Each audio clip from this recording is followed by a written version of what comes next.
Hello and welcome to the Reviews Brothers. Fighting games have been pretty popular since they came out way back on the scene, with hundreds of wacky characters, each with their own backstory, as well as cool settings, and more importantly, giant racks. It's no surprise that when they aren't taking part in fighting tournaments, these characters get up to all sorts of things, and thankfully games companies often make spin-off games featuring some of the fan favourite characters. There are a huge amount of potential to all of these games, as the characters are often pretty damn cool. But are any of them any good? Keep in mind that I'm not looking at spin-offs that are also one-on-one fighters, otherwise this video would just be about a million Street Fighter games, and although I would have loved that, the variety is the spice of life. Now, how about I shut up, you press that subscribe button, and we take a look at some games.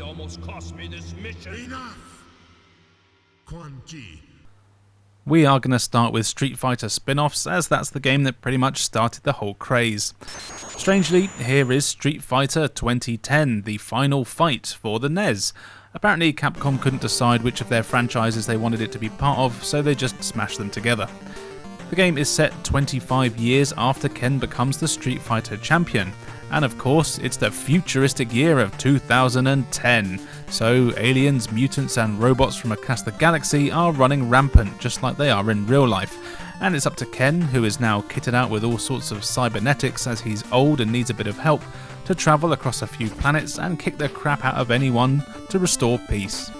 But rather than do it in a one-on-one fighting tournament, instead this is more of an action platform game.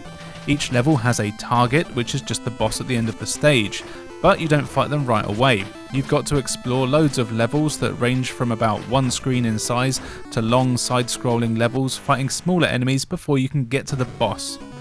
Enemies range from flying robots to demon-looking things to frogs and other generic alien things.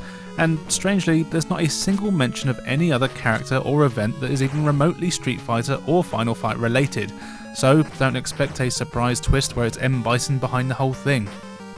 You can jump and attack, as well as cling to most walls that you can climb and jump from. Being Ken, of course, you have your trusty fireballs, hurricane kicks, and your dragon punch. Except you don't. They're not in the game at all. Instead, you have a standard punch attack that does shoot a small projectile, and you can do a more powerful kick by holding up and pressing attack, but it goes at a funny angle and it's very hard to hit anyone with. And you've got a jump attack as well, but you can only attack once while you're jumping, so if you miss with that, then you're totally defenseless until you hit the ground. Now, on paper, these attacks don't seem too bad, but the hit detection, coupled with the enemy patterns, make the combat incredibly tough and infuriating. I could barely hurt enemies without taking damage, and it took me way too many tries to even beat the first screen of this game.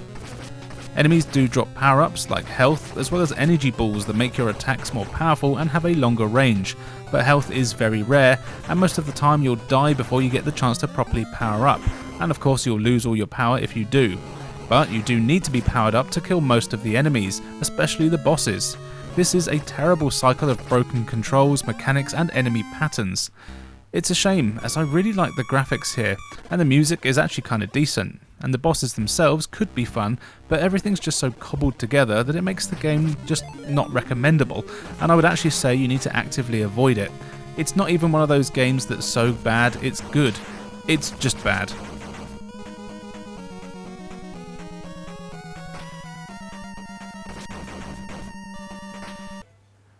Super Puzzle Fighter 2 Turbo for the Sega Saturn is another Street Fighter spin-off that's also available on the PlayStation. But this time it's all about puzzle action. It's one of those matching puzzle games where gems will constantly fall from the top of the screen. You need to match them up by colour, and eventually you'll get a flashing orb thingy of the same colour as well. Land this on a gem cluster of the same colour, and any that are touching it will disappear. Now, you can actually get rid of just one gem at a time if you want, but of course the strategy here is to build up large blocks of the same colour to create combos. Then when you do get rid of the gem, masses more gems will fall down onto your opponent's board. The aim of the game is to not let the gems fill the screen. As you're making, matching and combos, you'll get the animation of your chosen characters fighting in the background. And while this doesn't actually affect the gameplay in any way, it is pretty cool to watch, and I do like the chibi art style. You get a decent selection of characters from the Street Fighter and Darkstalkers games, and each character does actually have a certain combination you can use, though I was never good enough to pull this off. You have to land the blocks in certain colour patterns and it does massive damage. You get an arcade mode with 3 difficulties, each one seeing you play an increasingly more difficult opponent who get better and better at making combos and dropping gems onto your board that you need to wait a few turns to be able to get rid of. This gets pretty tough pretty fast, but it is very addictive. Then you get Street Puzzle mode, where you can complete a number of levels to unlock new things like costumes, sound tests, and even new characters. This is really cool, and each character has their own set of puzzles and opponents to face for these. You can actually choose what it was you want to unlock, and then you have to battle a really tough opponent to win that prize. I won't lie, so far I haven't actually managed to beat any of them. I kinda suck. Graphically, the game is really good, with some awesome 2D sprites for the characters.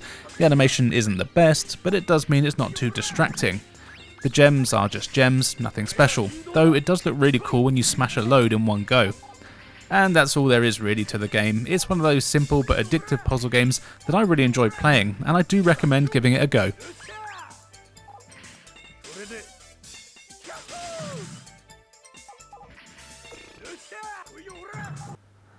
Cannon Spike for the Sega Dreamcast is an action-packed arcade-style game starring Cammy and Charlie from the Street Fighter series. Now, there are actually other characters here too, like Mega Man, Arthur from Ghouls and Ghosts, and Red Hood from Darkstalkers, but as the game is called Cannon Spike, which is one of Cammy's special moves from the Street Fighter games, and she's pretty much the main character, I'm classing this as a Street Fighter spin-off. This is a really fun top-down shooter game that, like many good games, is simple but just fun to play.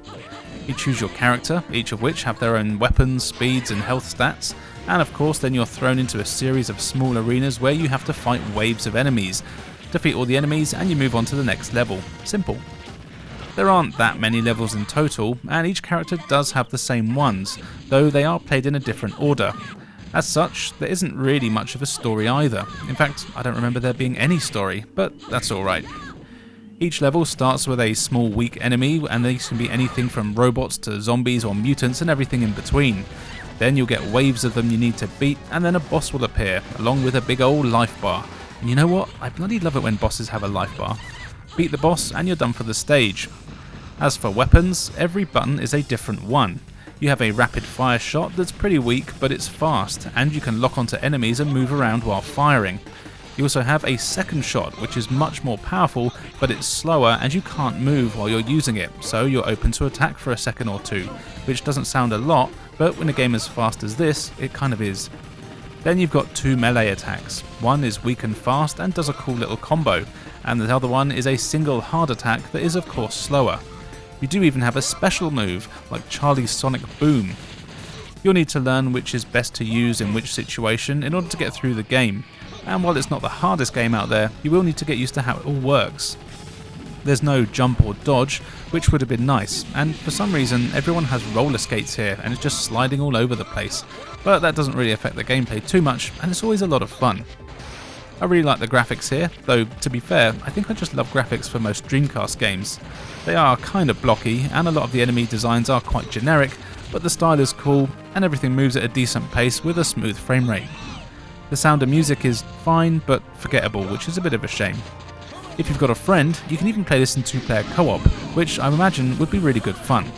I definitely recommend playing this one. It's a simple, action-packed game that will definitely keep you entertained.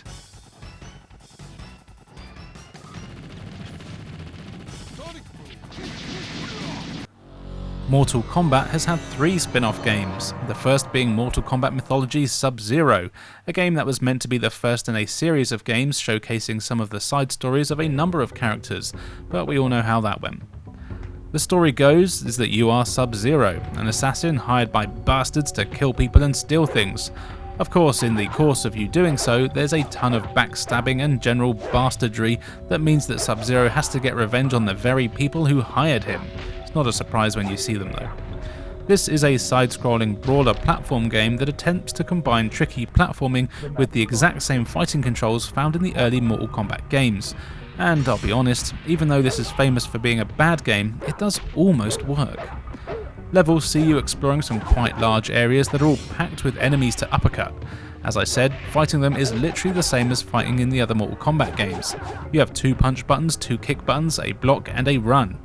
The one-on-one fights aren't actually that bad and are basically just Mortal Kombat fights.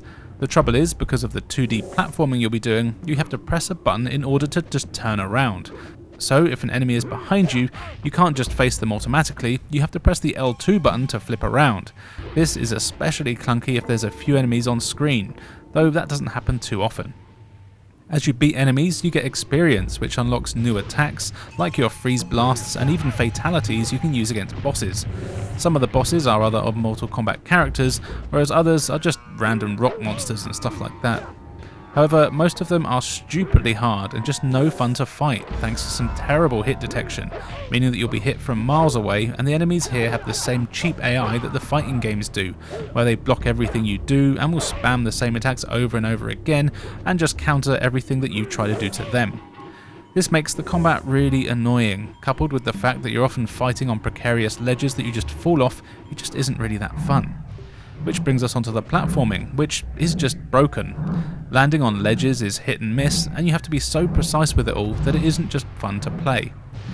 Honestly, the game did have moments where I would think I was about to have a bit of fun, but then it would just immediately throw an instant death trap at you that you have no way of knowing exists without walking into it, and it just ruins the moment. By far, the best thing about the game are the live action cutscenes, which are so bad they're good, and to be honest, I really do like the digitized sprites here. There is an N64 version as well, which I do actually own, but it's worse in pretty much every way, and I just didn't want to plug in the N64 specifically to record footage. And why would I? It doesn't even have the awesome cutscenes, just grainy stills from them. So yeah, this game sucks no matter where you play it. You could play it to have a laugh, but just don't pay money for it.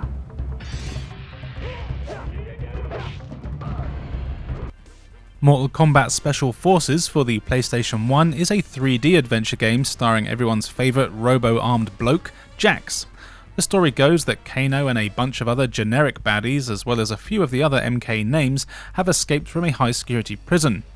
For some reason, Jax is now basically a comedy 60s secret agent, but that's alright, as he still has the skills needed to capture Kano and bring him back to justice.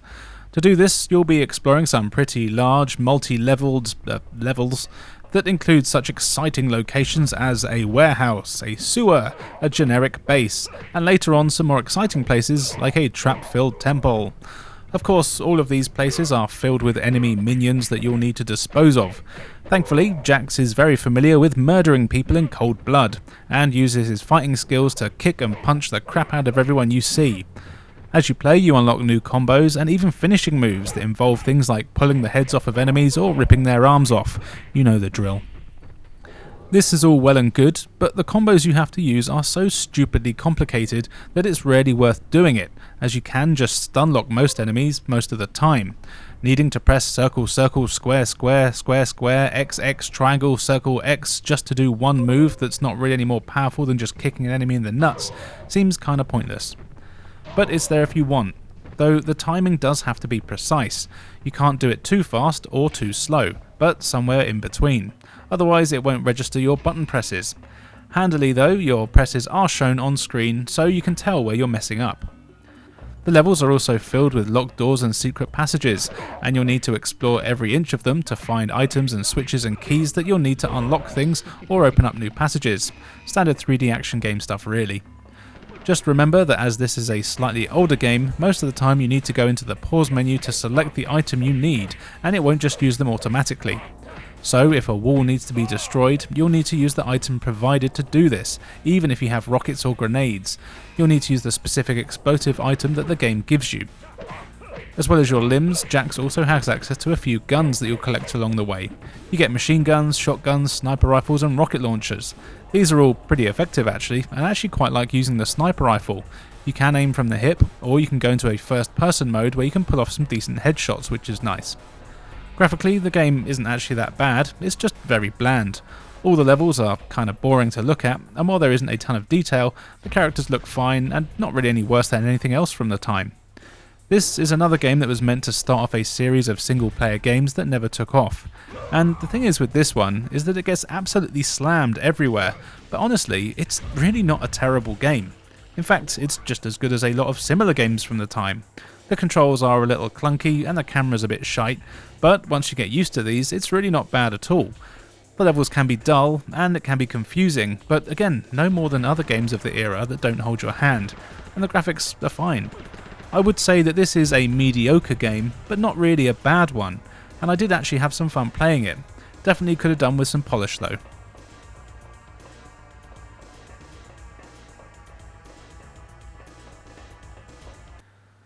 And the last one, that I know of anyway, is Mortal Kombat Shaolin Monks for the PlayStation 2 and Xbox. This is the Xbox version. It's your usual Mortal Kombat story here. Shao Kahn and Shang Tsung are being twats and trying to take over the Earth realm, so you gotta stop them in this 1 or 2 player 3D action platform game. To start with, you get to choose from either Liu Kang or Kung Lao, and then you set out across a pretty damn large adventure fighting hordes of evil minions, as well as a ton of characters from the Mortal Kombat universe. What's cool is that not everyone you encounter is a bad guy, and you'll meet a load of the good guys too, who will stay and fight alongside you for a while, until the story says they should bugger off. And of course, the fighting is the main thing here, and it's good, but not perfect. Each character has a load of combos that you can do using a combination of the weak, medium and strong attack buttons. There's also lock-on attacks and air combos you can do, and you can focus on one enemy as well as using throws and 3 special moves specific to your characters. The number of combos and moves is actually very impressive, but sometimes just the button combos you need to do can be confusing and convoluted, which did often mean I just stuck to hammering the same button over and over again. Of course, as it's Mortal Kombat, all characters have their own fatalities as well, and these are implemented really well. Just build up your bar by killing people, then press the black button on the controller to activate your finisher. Then the screen goes dark and you put in a special command to do your finisher. You do have to learn them, but what's cool is that you can actually just figure them out, mostly with luck. And if you do put the right input in before learning it properly, it will still work and it'll be added to your move list. But there's still even more ways to kill people, with a ton of weapons in the levels that you can use like swords and knives, as well as spikes and traps all over the place that you can throw or knock enemies into for an instant kill. And you do actually need to do this quite often to activate switches, fill up pools with blood, or sometimes you need to throw enemies onto spikes so you can use their bodies as platform to jump across yourself. It's awesome, but if you do use these things you won't get experience. Most of the time the combat is very fun, but my biggest problem is that even the weakest enemies in the game take forever to kill. They have massive life bars and you're often fighting 3 or 4 people at once, and it can seem to take forever to get through battles. Even after you've learnt the multalities that kill 3 or 4 enemies in one go, I did find the fights just drag on for ages. Also, the hit detection is fine, but often enemies would recoil too far away when you hit them, meaning that your combos wouldn't land properly, which is kind of annoying. And when throwing enemies, this is very clunky, and aiming them where you need them to go is very tough. But other than that, the controls are great and smooth. The graphics are also very good, with some amazing animation all the way through, and some decent cutscenes that are terribly acted and unskippable, but usually fun to watch. Of course, playing this in 2-player co-op is the way to go, and in fact it's the only way to unlock certain secrets and hidden characters.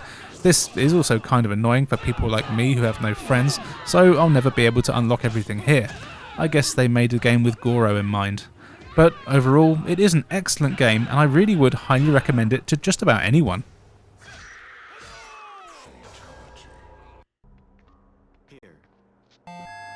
For some reason, Sega thought that people wanted to see characters from their rubbish Eternal Champions game get their own spin-off, so we got 2. This one is Chicago Syndicate for the Game Gear, starring Larson, you know, that guy that no one cares about. Set in 1940s America, you are in fact Larson, and as the amazing one-sentence story explains, you have 1 year to clean up Chicago or you're going to jail. That's literally the story. So you set out across a bunch of levels, all set in different parts of New York, presumably fighting street thugs and eventually their bosses in a 2D platform game. But man, this game is just terrible. The graphics aren't bad here, but just about everything else is. Most importantly, the controls. Levels see you going from left to right fighting enemies, but doing this is just so hard to do. You've got to press a direction when you're attacking, and the different directions do different attacks, which is fine, but they're all so slow and jerky and have to be so precise with their hit detection that it's almost impossible to actually hit anyone properly. And of course the enemies will often just ignore your attacks anyway and punch you while you're trying to attack them. Either that, or they'll be stun locked and then they're no threat at all. But if you're too far away from an enemy, they'll just throw an unlimited amount of rocks at you, which are really hard to avoid. You can try to jump to avoid things, but your jump has an awkward, uncontrollable arch to it, and when you land, there's a long animation that plays out before you can move again, and you're likely to take more damage. No matter what level you visit, you have the same 2 or 3 enemies to fight over and over again, and if you can somehow beat them all, then you'll get to a boss fight. Though, there were times where I did beat all of the enemies and I still couldn't get to the boss. The game would just stop scrolling and I couldn't see what I had to do, but I saw that as a blessing really, as the game sucks. Other than some passable graphics, this really is one of the worst games I've played on the Game Gear. Definitely not one you need to try.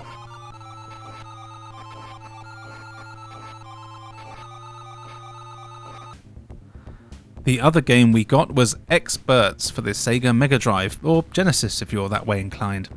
And, well, just look at this mess. Here you take control of 3 characters, one of which is Shadow, which is the woman in green.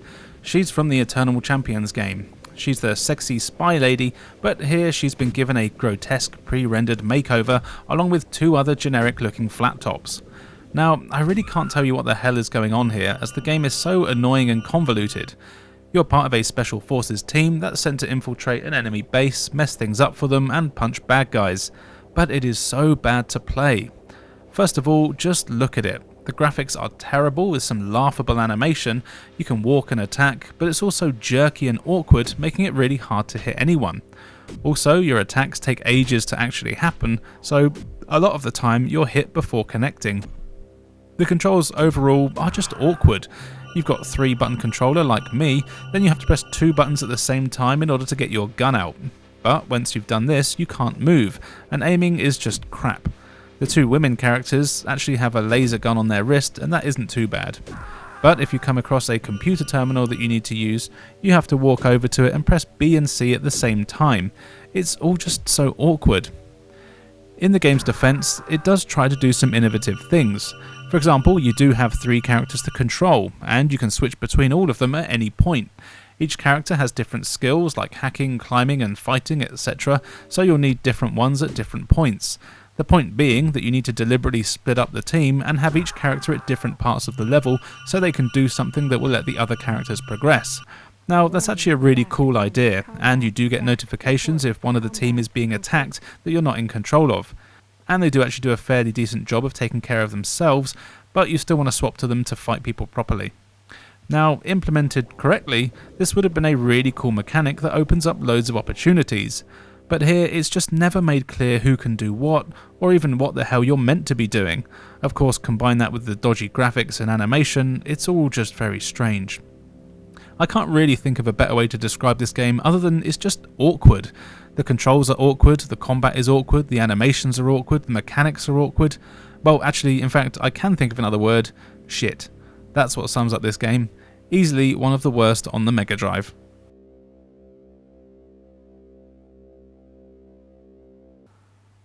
Death by Degrees for the PlayStation 2, or to give it its full title, Tekken's Nina Williams in Death by Degrees, is an interesting action game where you play as Nina Williams from Tekken.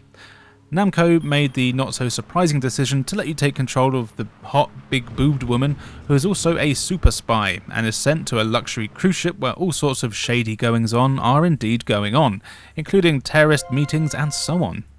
Turns out everyone on the ship is in on the whole terrorism thing and you get captured. Thankfully, you're a tournament fighter, so you use your kicking skills to get out of what could have been a very nasty situation that only certain sites that have age limits will show you. And instead you escape, and then you're on a mission to stop the terrorists from terroristing. The game has a decent blend of Resident Evil style fixed camera action, exploring and puzzle solving, combined with an interesting combat system that's kind of unique, and I quite like it. You'll often be fighting 4 or 5 enemies at once, and here, rather than just hammering an attack button, you actually have to point the right analog stick in the direction of the enemy you want to attack. Keep tapping the stick in that direction and you'll do a combo.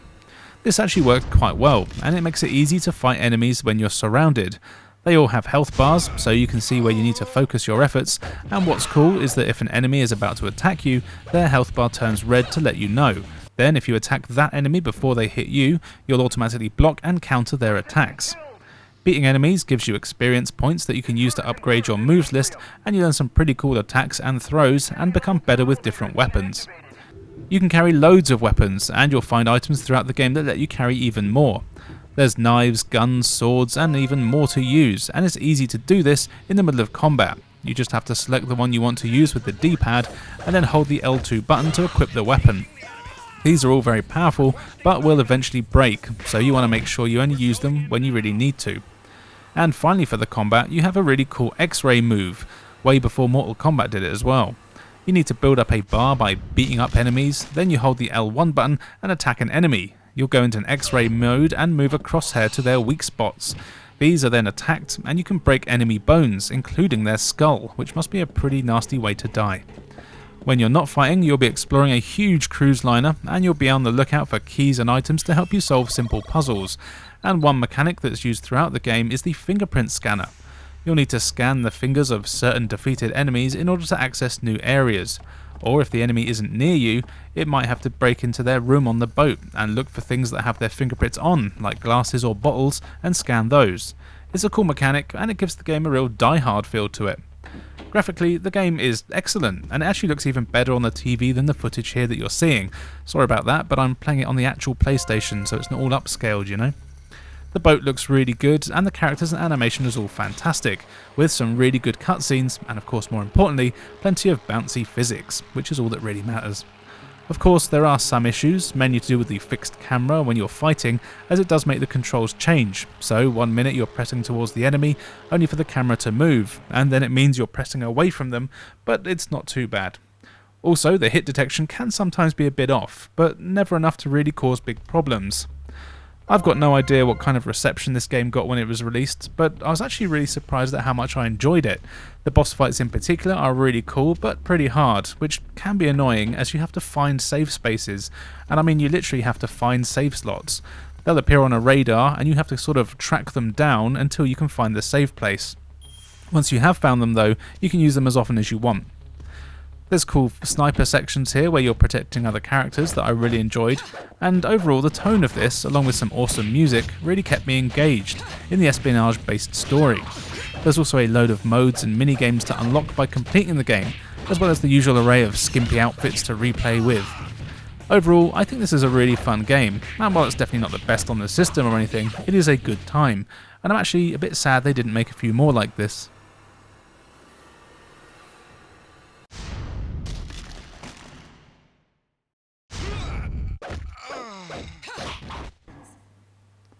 Soul Calibur Legends for the Nintendo Wii is a 3D brawler based, of course, on the Soul Calibur series. It's a very arcadey sort of game with a ton of story elements between levels, which, if you ask me, go on for way too long and are just boring text. So yeah, I did skip a lot of them. But as far as the story does go, you're tasked by a king, who may or may not be evil, to help rid the land of various other groups of people and monsters, and that's about it. Between levels there is a lot more exposition and story, but it wasn't for me. You start out with just the Siegfried character and his massive sword, and you run around some medium-sized levels that are all very contained and are also packed with enemies. Pretty much every level's objective is just to kill every enemy on that level, and then it will end. Finding enemies can be where the challenge lies though, and you'll often have to solve puzzles or navigate through traps in order to open new areas that have more enemies. As you progress, you'll unlock more characters and weapons to use, as well as fighting bigger, tougher monsters and bosses. All the characters are from the Soul Calibur series, of course, well, the playable ones anyway. But I've only ever played the second one on the GameCube, and I basically only played as Link, so I'm not very familiar with who they are, but I can say that they're all fun to play as, even with the waggle controls. Also, once you have more than one character unlocked, you can select from any two of them to take on any mission, and then you switch between them at any time to use their weapons and skills. What's nice is that each character has their own life bar too, so if you're running low you just need to swap the character out, but remember to switch back to the one that's hurt when you collect health power-ups, otherwise they'll never heal. There is actually a bit of strategy here too, as in levels there are things that power up your weapons permanently, so the more you use a character the stronger they do get, but you don't fully heal between levels. However, characters that aren't used in a level will fully heal if you complete a level while not using them, if that makes sense. So basically, the game does a good job of forcing you to switch up your characters and use them all. Of course, as it's on the Wii, the combat is all done with waggle, and you just swing the Wii remote in the direction you want to slash in, so you can do up, down, left and right. Thrusting forward does just that. You can also jerk the nunchuck to dodge in the direction that you do it in. To avoid enemies' attacks, this works quite well, and it does actually work, and it is quite responsive, though I still would have preferred an option to use a GameCube controller. But the combos here are good and pretty easy to pull off, and you do have a few special moves you can do by holding the Z button while swinging. It's quite simple. The graphics here are great, with some excellent looking characters and enemies, and the levels themselves are kinda bland and basically just narrow corridors. Even most of the outdoor ones are actually just narrow paths. But they never last too long, and most levels can be beaten in about 10 minutes, which is fine. Overall, this is a good mindless brawler that's a bit too story heavy for its own good, but the action stages are good fun and did keep me interested in coming back for a few more, especially to see all the cool characters that you can unlock. Give this a go if you can.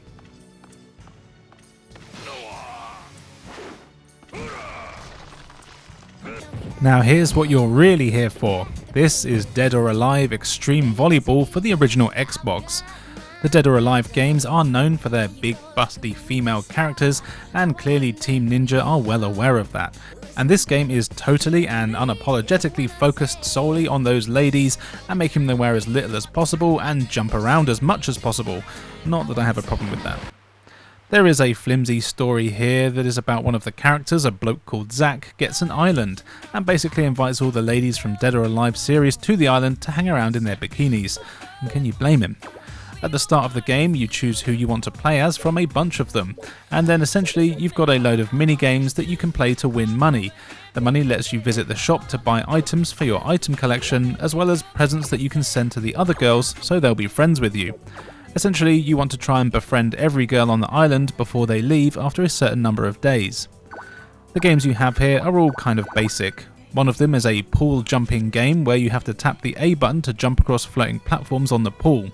Doing this will win you money, and you need to time your presses, as well as pressing the button lightly or hardly, is hardly a word, to jump further, depending on where the platform is.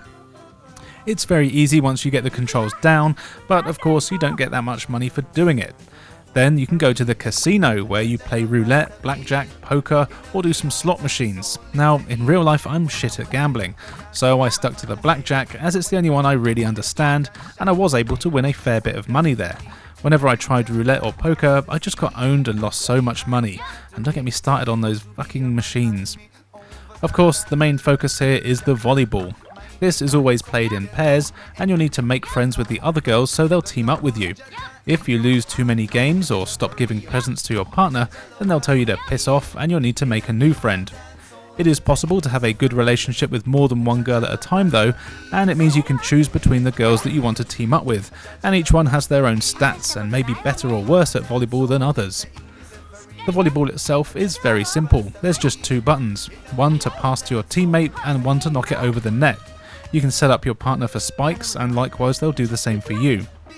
But it's not easy. The physics are all a bit strange here, and the camera moves around way too much, making it hard to keep track of the ball and where you are in relation to it. I found it hard to know if the ball was coming towards me or the partner. There is a shadow on the ball, but again, with the camera constantly moving, keeping track of it was hard. Also, the computer AI is very good and defensive, but it might just be me, but my partner always seemed pretty damn useless no matter who they were. Having said that though, I was able to win a fair few games and actually did quite well. But even if you lose a couple of games because of your shitty partner, they're the ones that will sack you off, which is kind of annoying. Of course, the graphics are pretty damn good. The island looks very nice, and yep, all the ladies look very appealing with their one body type of skinny big boobs, and yeah, the jiggle physics here are great, and often very funny. Who cares about gravity, eh? And don't worry, there's places where you can just have your character lay around in a skimpy bikini while you take photos of them for your photo album, but I didn't do that. It was a bit much, even for me. Overall, this isn't really a particularly fun game. It's a bit of a chore to play, just grinding for money and playing clunky repetitive minigames. But that's not why you play it, so if you want sexy, mostly naked women, you'll love it.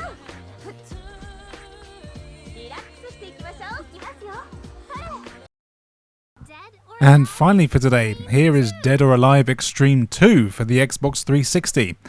Amazingly, there is sort of a story here where Zack Island was sunk, possibly at the end of the first game, but I didn't finish it. But here it's raised from the depths of the ocean and made even better with everything returning from the first game, along with even more excuses for the ladies with giant knockers to bounce around. So yeah, this is pretty much exactly the same game as the first one, but with a few more activities added in, and it's in HD. You still need to choose your character and then do some hopping around on floats in pools to get money. You can still go to the casino, which has the same games there, only this time in the blackjack you play against other characters and not just the dealer, though this serves to make it just take longer. You also have the volleyball back again, but it's actually worse here, which is quite impressive. The controls and gameplay are basically the same, but for some reason I just found it incredibly hard to ever hit the ball, or even see where it was. So far, I haven't actually managed to win a single game, and my partner just seems to be useless, hitting the ball into the net most of the time. I'm sure if I played it more I could figure out the nuances, but I'm not that fussed. I actually started to dread playing the volleyball here. Thankfully, there are a few more games added where you can win more money. There is the flag race, where you start by laying on the ground and then you have to hammer the A button to race your opponent to the flag, which is further up the beach. The first one to get it wins. These are pretty easily, thankfully, and it's where I made most of my money. There's a water slide where you race down a slide on a rubber tube thingy and you get money depending on your speed, etc. This is kind of fun, but it's actually really easy to fall out and the controls are pretty wonky. There's a butt battle where you have to knock your opponent into the water using only your butt. This one I haven't actually managed to try, as I couldn't find anyone that would play it with me, very sadly. And finally, there are now jet ski races. These are actually a lot of fun, and are exactly that, jet ski races against a few other characters, and you get money for winning the race as well as bonus money for doing tricks and boosts throughout the course. I actually really enjoyed these races, and what's cool is that there's loads of jet skis you can buy with better stats, as the one you start with is pretty crappy and very hard to handle. But that is a big part of the game again, buying stuff. There's hundreds of things to spend your money on, from new outfits of course, to jet skis and accessories, as well as presents for the other girls. Again, like the first one, you need to figure out what they like, as if you buy them presents they don't like, they won't want to be your friend and won't partner up with you for the volleyball. Bitches. But that really is all there is to the game. It's basically an upgraded version of the original. Of course, the graphics have had a noticeable upgrade and it does look good, but I have to say I did expect more from the character models, which aren't really all that much better than the original. But they have updated the jiggle physics, and the boobs bounce around here in a very hilarious way, which is why we're here, let's be honest. But at the end of the day, I really wouldn't recommend getting this one, as it's just not very fun to play. If you really have to see it, just watch the gameplay on YouTube, at least you'll have your hands free then. So there you go, every single fighting game spin-off ever made. Obviously not though. I actually really enjoyed doing this video and I can't imagine why. So make sure you let me know what other fighting game spin-offs there are out there, and if there's enough I may even do a part 2 of this topic. On screen now you can see where you can follow me, so why not do so? I've got loads of cool content for everyone to enjoy. Now, all that's left for me to say is thank you for watching, and as I love you all so very much, I will leave you with the full intro for Dead or Alive Xtreme 2 on the Xbox 360, and if that isn't reason enough to subscribe, then I don't know what is.